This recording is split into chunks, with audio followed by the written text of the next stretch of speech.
ಆಯಿತು. ಇನ್ನು ಎರಡನೇ ವಿಚಾರ ನೋಡಿ, ನಾವು ಬದುಕಲ್ಲಿ ಎಷ್ಟು ಸೂಕ್ಷ್ಮಮತಿಗಳಾಗ್ಬಿಡ್ತೀವಿ, ಎಷ್ಟು ಪುಟ್ಟ ಪುಟ್ಟ ವಿಚಾರಗಳಿಗೆ ಕೋಪ ಮಾಡಿಕೊಂಡು ಆ ಪುಟ್ಟ ಪುಟ್ಟ ಸಂಗತಿಗಳು ದೊಡ್ಡದಾಗಿ ನಮ್ಮ ಜೀವನವೇ ಸರ್ವನಾಶದತ್ತ ಹೋಗೋ ಹಾಗೆ ಕೆಲವೊಮ್ಮೆ ನಾವೇ ಮಾಡ್ಕೊಂಡ್ಬಿಡ್ತೀವಿ. ಅಂದ್ರೆ ನಾನೀಗ ನಿಮಗೊಂದು ಪುಟ್ಟ ಕತೆ ಹೇಳ್ತೀನಿ. ನಮಗೆ ಅಕಸ್ಮಾತಾಗಿ ಜೀವನದಲ್ಲಿ ಯಾರಾದರೂ ಗೊತ್ತಿದ್ದೋ ಅಥವಾ ಗೊತ್ತಿಲ್ಲದೆಯೋ ಯಾರೋ ನಮಗೆ ಒಂಚೂರು ತೊಂದರೆ ಕೊಟ್ಟರು ಅಥವಾ ಏನೋ ಒಂದು ತಪ್ಪಾಯಿತು, ನಾವು ಅವರನ್ನು ಹೇಗೆ ನೋಡಬೇಕು? ಯಾಕಂದರೆ ಇದೊಂದು ಪುಟ್ಟ ಜೀವನ ಅಥವಾ ಇದೊಂದು ದೊಡ್ಡ ಜೀವನ, ಇದೊಂದು ಪವಿತ್ರವಾದ ಜೀವನ. ಜೀವನ ಚಿಕ್ಕದೋ ದೊಡ್ಡದೋ ಅದು ಅವರವರ ಆಲೋಚನೆಗೆ ಬಿಟ್ಟಿದ್ದು. ಆದರೆ ಪವಿತ್ರವಾದ ಜೀವನ ಅಥವಾ ಅಪರೂಪದ ಜೀವನ ಅನ್ನೋದಂತೂ ಹೌದು. ಈ ಪವಿತ್ರವಾದ ಜೀವನದಲ್ಲಿ ಅಕಸ್ಮಾತಾಗಿ ನಮ್ಮ ಬದುಕಿಗೆ ತೊಂದರೆ ಕೊಟ್ಟಂಥವರನ್ನ ನಾವು ಹೇಗೆ ನೋಡಬೇಕು?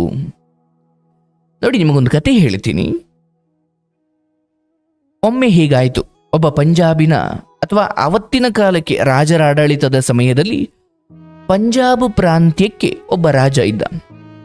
ಕಲ್ಪನೆ ಮಾಡಿಕೊಳ್ಬೇಕು, ನಾನು ಹೇಳ್ತಾ ಹೋದಾಗ ಕಣ್ಮುಂದೆ ನಿಮಗೆ ಚಿತ್ರ ಬರಬೇಕು. ಪಂಜಾಬ್ ಅನ್ನೋ ರಾಜ್ಯ ಅಥವಾ ಅವತ್ತಿಗೆ ಪಂಜಾಬ್ ಪ್ರಾಂತ್ಯ, ಪಾಕಿಸ್ತಾನ, ಅಫ್ಘಾನಿಸ್ತಾನ ಇವೆಲ್ಲವನ್ನು ಒಳಗೊಂಡಂತೆ ಅವತ್ತು ಅಖಂಡ ಭಾರತ ಇದ್ದ ಸಮಯದಲ್ಲಿ ರಾಜರ ಕಾಲ. ಸೊ ಪಂಜಾಬಿನ ಒಬ್ಬ ರಾಜ ಬಹಳ ಕಡು ಕೋಪಿಷ್ಟ, ಅಷ್ಟೇ ಒಳ್ಳೆಯವನು ಕೂಡ, ಬಟ್ ಬಹಳ ಕೋಪ. ಆಯಿತು. ಹೀಗಿದ್ದ ಸಮಯದಲ್ಲಿ ಒಮ್ಮೆ ಆ ರಾಜ್ಯದಲ್ಲಿ ಒಂದು ಘಟನೆ ನಡೆಯುತ್ತೆ. ಏನು? ಊರ ಹೊರಗಡೆ ಇರ್ತಕ್ಕಂತಹ ಒಂದು ಮಾವಿನ ಮರ, ಅಂದರೆ ಜನಗಳು ಓಡಾಡ್ತಕ್ಕಂತಹ ರಸ್ತೆಯ ಪಕ್ಕ ಒಂದು ಮಾವಿನ ಮರ. ಆ ಮಾವಿನ ಮರದ ಆ ಬದಿಯಲ್ಲೂ ಕೂಡ ತುಂಬ ವಿಶಾಲವಾದ ಜಾಗ ಇತ್ತು. ಅಂದರೆ ಮಾವಿನ ಮರದಲ್ಲಿ ಯಾರಾದರೂ ಕದ್ದು ಹಣ್ಣು ಕೀಳಬೇಕಂದ್ರೆ ರೋಡ್ ಸೈಡಲ್ಲಿ ಯಾರಾದರೂ ನೋಡಿಬಿಟ್ಟವರಪ್ಪ ಅಂದುಕೊಂಡು ಆ ಕಡೆ ಮರೆಯಿಂದ ಕಲ್ಲು ಹೊಡೆದು ಮಾವಿನ ಹಣ್ಣನ್ನು ಕೆಡಗಿಕೊಳ್ಳುವಷ್ಟು ಅವಕಾಶ ಅಲ್ಲಿತ್ತು. ಹೀಗೆ ಒಂದು ದಿನ ರಾಜ ಯಾವುದೋ ಕೆಲಸದ ನಿಮಿತ್ತ ಆ ರಸ್ತೆಯಲ್ಲಿ ಅಂದರೆ ರಥದ ಮೂಲಕ ಹೋಗಬೇಕಾದ್ರೆ, ರಥದ ಮೇಲೆ ಹೋಗಬೇಕಾದ್ರೆ ಅಲ್ಲಿ ರಾಜನ ರಕ್ಷಣೆಗೆ ಅಂತ ತುಂಬ ಸೈನಿಕರಿದ್ದರು. ಆತನಿಗೆ ರಕ್ಷಣೆಗೆ ಬೇಕಾದಂತಹ ಎಲ್ಲ ವ್ಯವಸ್ಥೆಗಳು ಅಲ್ಲಿದ್ದು. ಆದರೆ ಆ ಮಾವಿನ ಮರದ ಆ ಬದಿಯಿಂದ ಯಾವುದೋ ಒಂದು ಅಜ್ಜಿ, ಪಾಪ ವಯಸ್ಸಾಗ್ಬಿಟ್ಟಿದೆ, ನೋಡಿದ್ರೆ ಅಯ್ಯೋ ಪಾಪ ಅನಿಸುತ್ತೆ, ಅಂತ ಒಂದು ಅಜ್ಜಿ ಮಾವಿನ ಮರಕ್ಕೆ ಕಲ್ಲು ಹೊಡೆಯುತ್ತೆ ಹಣ್ಣು ಬೇಕು ಅಂತ. ಆದರೆ ಆ ಅಜ್ಜಿಗೆ ಮಾವಿನ ಮರದ ಮೇಲಕ್ಕೆ ಅಥವಾ ಹಣ್ಣಿರೋ ಎತ್ತರಕ್ಕೆ ಹೊಡೆಯೋಕ್ಕಾಗಲಿಲ್ಲ. ಆ ಕಲ್ಲು ಬಂದು ರಾಜನ ಪಕ್ಕಕ್ಕೆ ಬಿದ್ದುಬಿಡ್ತು. ಈಗ ಗೊತ್ತಲ್ಲ, ನಮ್ಮ ರಾಜಕೀಯ ನಾಯಕರಿಗೆ ಸೆಕ್ಯೂರಿಟಿ ಅಂತ ಇರ್ತಾರೆ. ಅವರೆಲ್ಲೋ ರೋಡ್ ಶೋ ಮಾಡೋ ಸಮಯದಲ್ಲೂ ಒಂದು ಚಿಕ್ಕ ಆ ಕಡೆ ಬ್ಲಾಸ್ಟ್ ಆಯಿತು ಅಂದರೂ ಕೂಡ ರಾಜನನ್ನು ತಕ್ಷಣ ಎಲ್ಲರೂ ಮುತ್ಕೊಂಡ್ಬಿಡ್ತಾರೆ. ಎಲ್ಲಿ ಏನಾಯ್ತು ಯಾರೇನು ಮಾಡೋಕೆ ಬಂದರು ಅಂತ. ಹಂಗೆ ರಾಜನ ಪಕ್ಕಕ್ಕೆ ಒಂದು ಕಲ್ಲು ಬೀಳ್ತಿದ್ದ ತಕ್ಷಣ ಎಲ್ಲಿಂದ ಬಂತು, ಯಾರ ಹೆಸರು, ಎಲ್ಲ ರಾಜನನ್ನು ರಕ್ಷಣೆ ಮಾಡಿ ತಕ್ಷಣ ಅರಮನೆ ಕರ್ಕೊಂಡು ಹೋದ್ರು. ಈ ಕಲ್ಲು ಹೊಡೆದವ್ರು ಯಾರು ಅಂತ ಹುಡುಕೊಂಡು ಅಟ್ಟಾಡಿಸ್ಕೊಂಡು ಹೋದಾಗ ಅಜ್ಜಿ ಸಿಕ್ಳು. ಅಜ್ಜಿಯನ್ನ, ಅಯ್ಯೋ ಪಾಪಿ, ನಮ್ಮ ರಾಜನನ್ನ ಕೊಲ್ಲೋದಿಕ್ಕೆ ನೀನು ಕಲ್ಲು ಹೊಡಿತಾ ಇದೀಯಾ, ಸ್ವಲ್ಪ ಯಾಮಾರಿದ್ರೆ ರಾಜನಿಗೆ ಪೆಟ್ಟಾಗ್ತಿತ್ತು ಗೊತ್ತಾ ನಿನಗೆ ಅಂತ ಹೇಳಿ ಆ ರಾಜನ ಮುಂದೆ ಆ ಅಜ್ಜಿಯನ್ನ ತಂದು ನಿಲ್ಲಿಸ್ತಾರೆ. ರಾಜನಿಗೆ ಕೋಪ ಇತ್ತು, ಆದರೂ ಕೂಡ ವಯಸ್ಸಾದ ಅಜ್ಜಿ.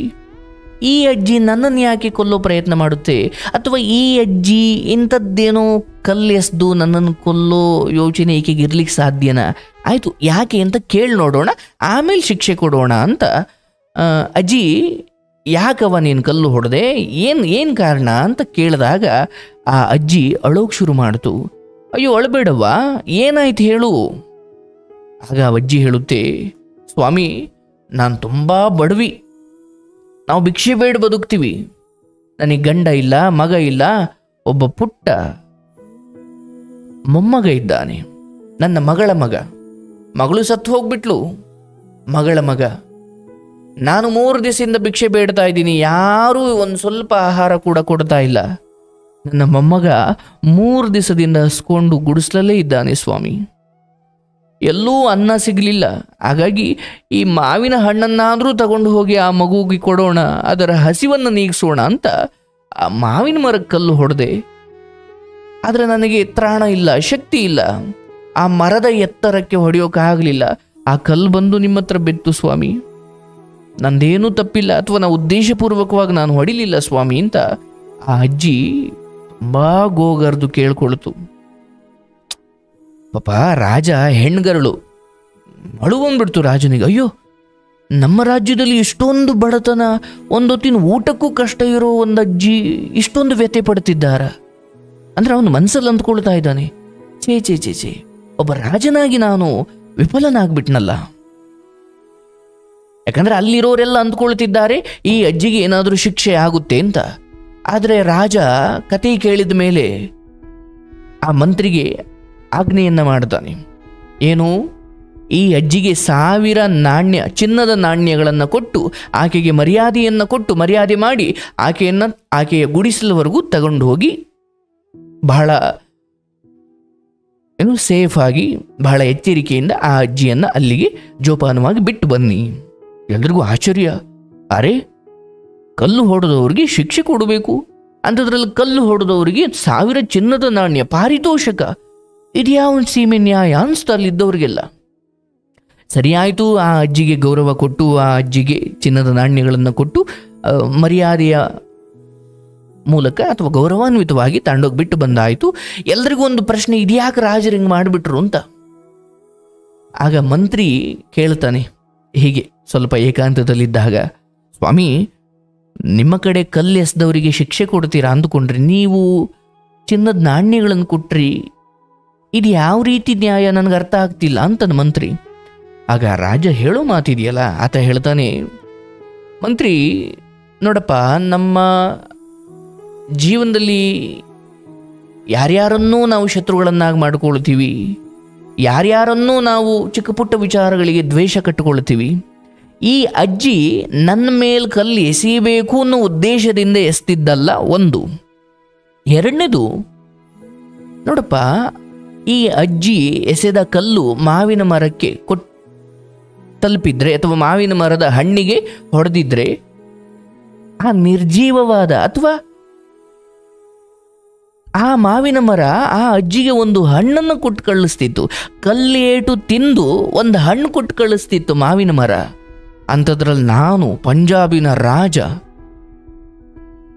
ನಾನು ಬರಿಗೈಲಿ ಕಳಿಸಿದ್ರೆ ಮಾವಿನ ಮರಕ್ಕಿಂತ ನಾನು ಕೀಳಾಗಲ್ವನಯ್ಯ? ಅಬ್ಬಾ, ರಾಜನ ಮಾತೆಂತದ್ದು ಮುತ್ತು, ಅದ್ಭುತ ಅದು.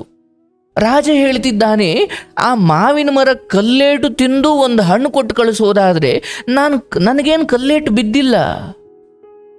ಆದರೆ ನನ್ನ ರಾಜ್ಯದ ಆ ತಾಯಿ, ವಯಸ್ಸಾದ ಹೆಣ್ಮಗಳು, ಮಾವಿನ ಮರವೇ ಒಂದು ಹಣ್ಣು ಕೊಡೋದಾದ್ರೆ ನಾನೊಬ್ಬ ರಾಜ, ಮಾವಿನ ಮರಕ್ಕಿಂತ ದೊಡ್ಡವಂದ್ರಿ ನಾನು, ಅದಕ್ಕೆ ನಾನು 1000 ಚಿನ್ನದ ನಾಣ್ಯವನ್ನು ಕೊಟ್ಟೆ ಅಂತ. ನಮ್ಮ ಕಡೆ ಕಲ್ಲೆಸೆದವರಿಗೆ ನಾವು ಕೊಳಪಟ್ಟಿ ಹಿಡ್ಕೊಂಡು ದಬ್ಬ ದಬ್ಬ ದಬ್ಬ ಅಂತ ಚಚ್ಚೋದನ್ನು ಕಲ್ತಿದ್ದೀವಿ, ಜಗಳ ಆಡೋದನ್ನು ಕಲ್ತಿದ್ದೀವಿ. ಆದರೆ ಅವನು ಯಾಕೆ ಎಸ್ದ, ಅಕಸ್ಮಾತಾಗ ಆಯ್ತಾ?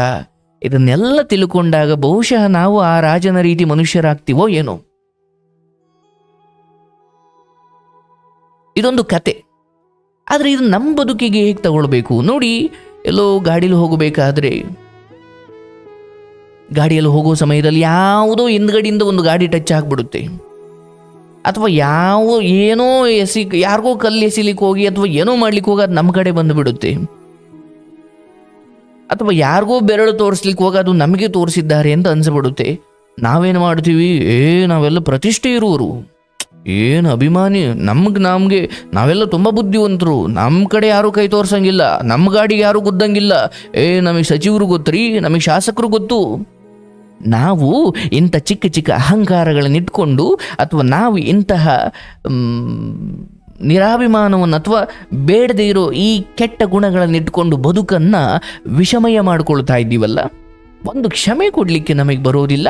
ಅಥವಾ ಆ ರಾಜ ಆ ಅಜ್ಜಿಗೆ ಯಾಕೆ ಹಾಗೆ ಕಳಿಸದ, ಅದು ಚಿನ್ನದ ನಾಣ್ಯವನ್ನು ಯಾಕೆ ಕೊಟ್ಟು ಕಳಿಸದ? ಅಜ್ಜಿ ಹೊಡೆದಿದ್ದ ಕಲ್ಲು ಉದ್ದೇಶಪೂರ್ವಕವಾಗಿ ಆಗಿರಲಿಲ್ಲ. ಪಾಪ ಹಸಿವಿನಿಂದ ನರಳೋದನ್ನು ತಡೆಯೋಕೆ ಆ ಹಣ್ಣನ್ನು ಕಿತ್ಕೊಂಡು ತಿನ್ನೋ ಆಸೆಯಿಂದ ಹೊಡೆದ್ರು. ಆ್ಯಂಡ್ ಎರಡನೇದು, ಆ ಮರವೇ ಹಣ್ಣನ್ನು ಕೊಟ್ಟು ಕಳಿಸೋದಾದರೆ, ಮಾವಿನ ಮರ, ಪೆಟ್ಟು ತಿಂದ ಮಾವಿನ ಮರ, ಕಲ್ಲು ಹೊಡೆದವರಿಗೆ ಹಣ್ಣು ಕೊಡೋದು ಬಹುಶಃ ಮರಗಳು ಮಾತ್ರ ಇರ್ಬೋದು, ಮನುಷ್ಯರು ಹಾಗಲ್ಲ. ಒಂದು ಚಿಕ್ಕ ಚಿಕ್ಕ ನೆಗೆಟಿವ್ ಕಮೆಂಟ್ಗಳು, ಚಿಕ್ಕ ಚಿಕ್ಕ ಗಾಡಿ ಟಚ್ ಆದರೆ ನಮ್ಮ ಹುಡುಗರನ್ನ ಕರೆಸ್ತೀನಿ, ಅವ್ರನ್ನ ಕರೆಸ್ತೀನಿ, ಇವ್ರನ್ನ ಕರೆಸ್ತೀನಿ, ಇಷ್ಟು ದ್ವೇಷ ಕಟ್ಕೊಂಡು ನಾವು ಎಲ್ಲಿಗೂ ಹೋಗಬೇಕು?